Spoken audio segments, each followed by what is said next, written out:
Are you struggling to break 100? Today I'm going to be meeting up with PGA Professional Jack Backhouse to get 5 tips on how you can break 100. So when we're trying to avoid those big scores, how much should we be kind of avoiding hazardous areas and looking for kind of almost the best miss, so we're taking those like big scores out of the equation? So if I'm out here trying to break 100, what I probably am on the tee, what I'm starting to do is I'm having a look at the hole in front of me and trying to decide where can I hit it that's going to cost me the most.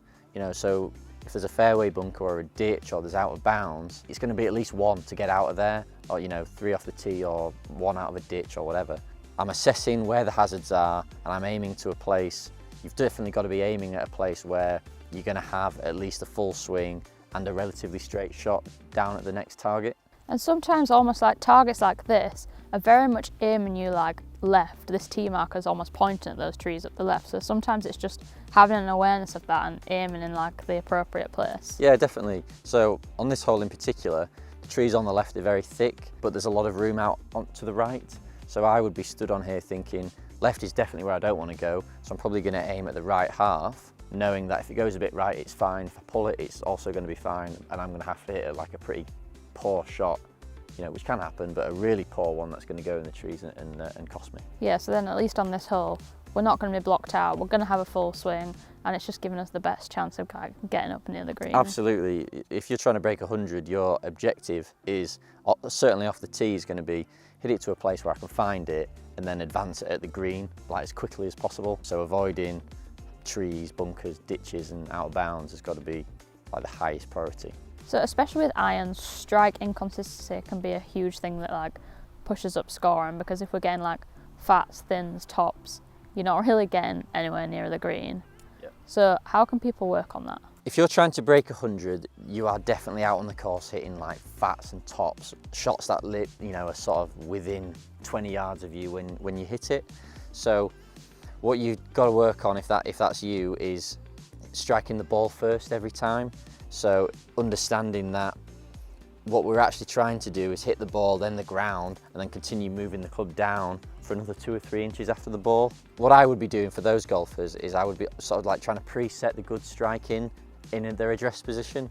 So maybe having the ball slightly further back than standard, having the weight further forwards, and having the grip of the club even further forwards basically guarantees that when we swing down, we're going to be moving on top of the ball instead of behind it, scooping up.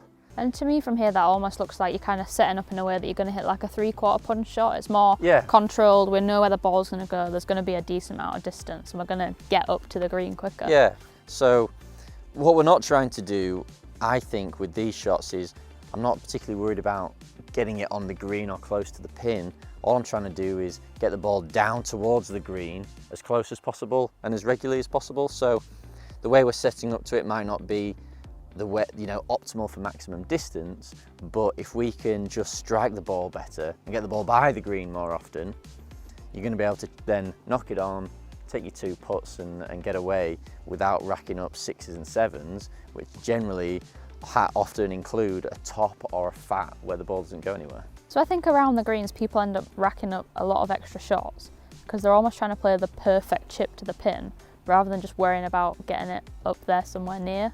Yeah. What would be your thought process in terms of kind of a stock chip for people who are trying to break 100? Yeah, so I think if we're just trying to shoot 99, we're not trying to be really fancy. It doesn't need to be fancy at this stage. We've just got to make it as simple as possible. If you've missed the green, that's absolutely fair enough. We're not expecting you to get on the green when you're trying to break 100.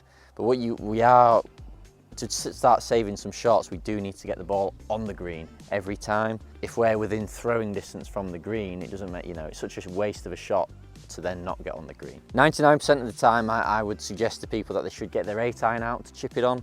The margin for error is much bigger. There's a lot less to go wrong with an 8-iron chip than there is a sort of like a lofted chip. How I'm playing these are, I've got a narrow stance with my feet at club head width apart, I've got the ball in the middle, I'm down the bottom of the grip, and really from here I'm just doing a putting stroke.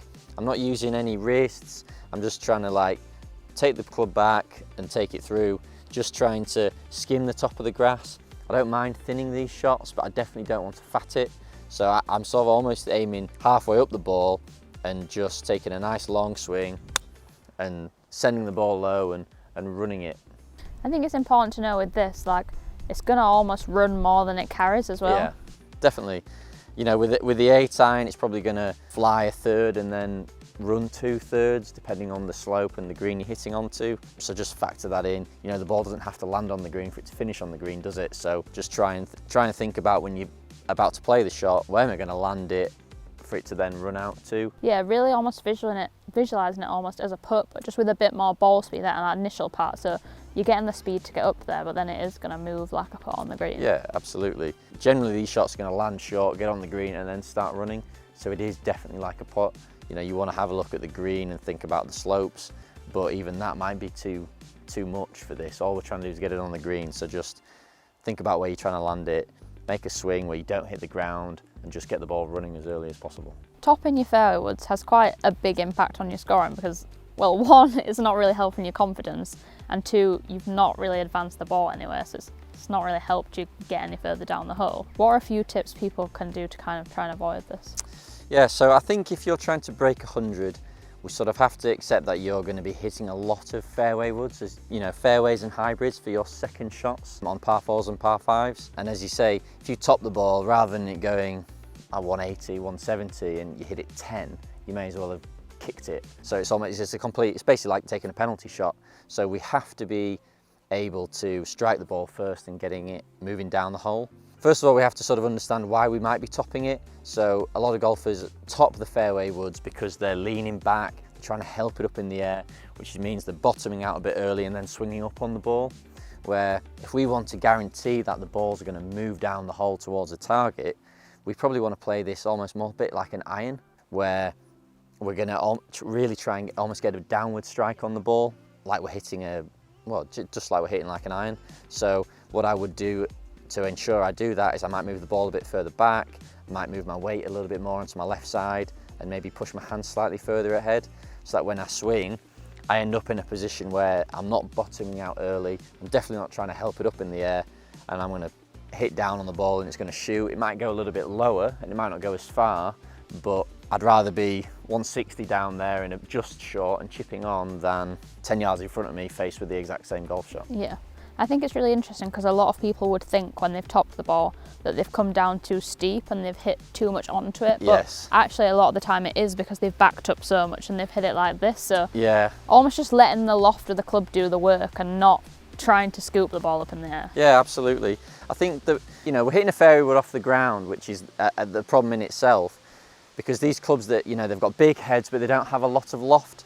So naturally what people want to do is like give it help, where the way the clubs are designed, you know, you just have to make contact with it and it'll go, you know, it's going to get airborne. So don't worry about the loft and the launch, just worry about getting the strike on the ball, and don't be afraid of maybe hitting it slightly thin, because a thin shot is still going to move down the hole.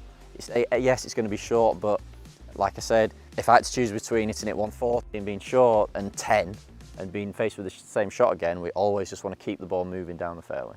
Yeah, because at least if we're only losing like 10, 20 yards, we're getting on the green with the next shot, whereas yes, the other one, we're probably not. Yeah, absolutely. Yeah, we just got to keep moving the ball down towards the green, because the faster we get there, the less shots we're going to take. So sometimes when we get ourselves out of position, it can be really tempting to go for like that hero recovery shot, but that can have quite a detrimental effect on our scorecard. You know, we've all seen the Tiger highlight reels on YouTube where he's bending it around trees and seeing, you know, hitting shots through gaps that we can't see. But if we're just trying to break 100, we don't need those recovery shots. You know, we're not trying to win majors on the back nine on Sunday. All we're trying to do is like make less mistakes. So for this shot here is a perfect example. You know, I've got a tree right in front of me. I know on my day best, I could probably get it over there.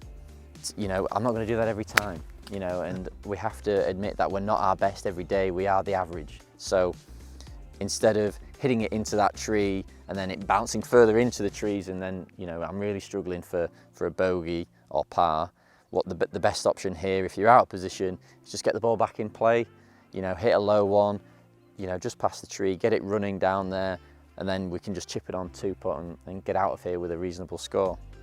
You know, breaking 100 is just about less mistakes, less disasters, and keeping the ball in play as much as possible. So we don't want to be playing that hero shot, you know, all the time.